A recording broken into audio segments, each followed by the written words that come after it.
नमस्कार, स्वागत है आपका एचसीएन न्यूज में और मैं हूं आपके साथ निशा कश्यप। तू खुद की खोज में निकल, तू किस लिए हताश है, तू चल तेरे वजूद की समय को भी तलाश है।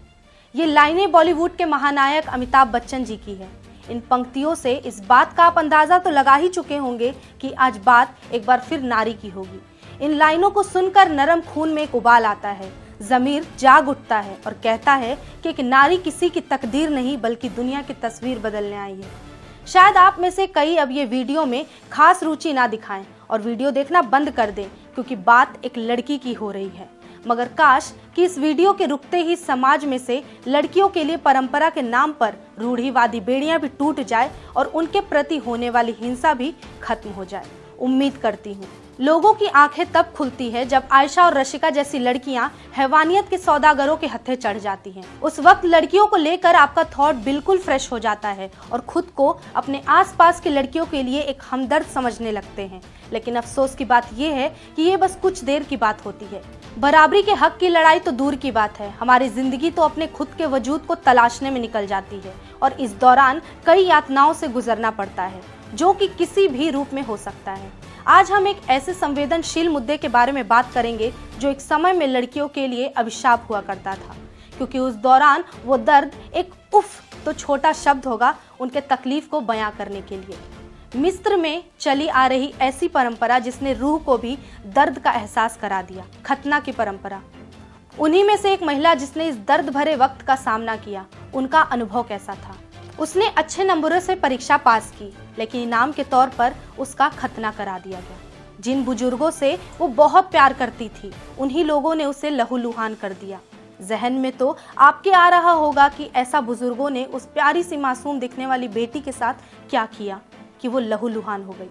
आइए हम आपको एक ऐसी सोच से रूबरू कराते हैं जो आपको ये सोचने पर मजबूर कर देगा कि आखिर उस दुलारी बेटी के साथ क्या हुआ होगा। तो सुनिए, वे उसके ऊपर सवार हो गए और उसकी टांगों को खोलकर उसे इस कदर लहूलुहान कर दिया जिसने उसे इस हद तक मानसिक यातना दी कि वो लगभग नर्वस ब्रेकडाउन की स्थिति में पहुंच गई।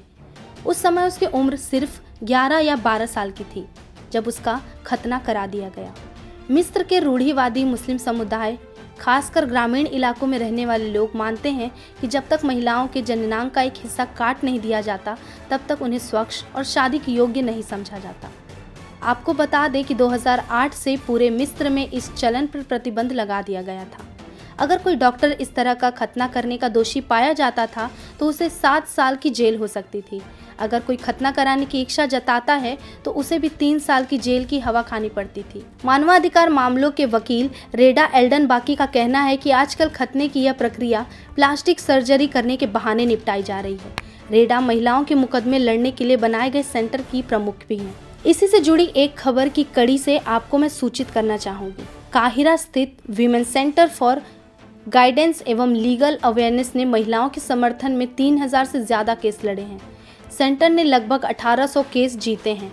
इनमें से 6 महिलाओं के केस खतना से जुड़े थे। सुनने में तो आपको तकलीफ होगी, लेकिन आइए अब सुनते हैं उस लड़की का दर्द जिसे उसने खुद बयां किया है। उन्होंने उसे ज़बरदस्ती ज़मीन पर लिटा दिया। उसे नहीं पता था कि उसने इन बुजुर्गों का क्या बिगाड़ा था। आज इस घटना के 3 दशक हो चुके हैं। उसकी ज़िंदगी का यह बदकिस्मत दिन अब भी उसके जहन में वो दर्द ताज़ा करता है। अपनी स्कूली परीक्षा पास किए उसे थोड़े ही दिन तो हुए थे। वो कहती है, परीक्षा में मेरे अच्छे नंबर आए थे, लेकिन मेरा परिवार मेरी पीठ थपथपाने के बजाय एक आया को लेकर चला आया। आया काले कपड़े पहनी हुई थी। फिर परिवार के सभी लोगों ने कमरा बंद कर दिया और उसे घेर कर खड़े हो गए। मिस्र में महिलाओं के खतने पर बात करना इतनी निष्बद्ध बात मानी जाती है कि 4 बच्चों की माँ 44 वर्षीय महिला यह भी नहीं बताना चाहती कि इस देश में वो कहाँ रहती है। उसको जब अंधेरे कमरे में बंद किया गया उस वक्त उसकी दादी और पड़ोस की 2 महिलाएं वहां आसपास ही खड़ी थी।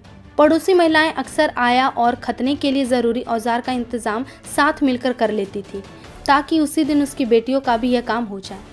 वह बताती है कि गांव में रहते हुए दूसरे लोगों की तरह वह भी मुर्गियां पालते थे।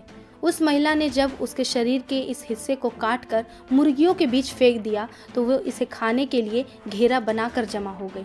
उस दिन के बाद से फिर उसने कभी चिकन नहीं खाया और ना ही अपने आहायत में मुर्गियां पाली। वो कहती है उस समय वो बच्ची ही तो थी। छुट्टियों के दिन थे और वो खेलना चाहती थी, खुद को आज़ाद महसूस कराना चाहती थी। लेकिन वो चल भी नहीं सकती थी। उनकी टांगें चीर दी गई थी।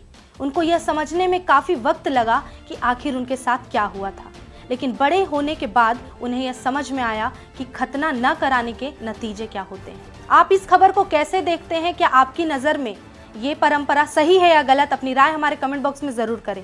देश और दुनिया की तमाम अपडेट से जुड़े रहने के लिए देखते रहें HC न्यूज़। धन्यवाद।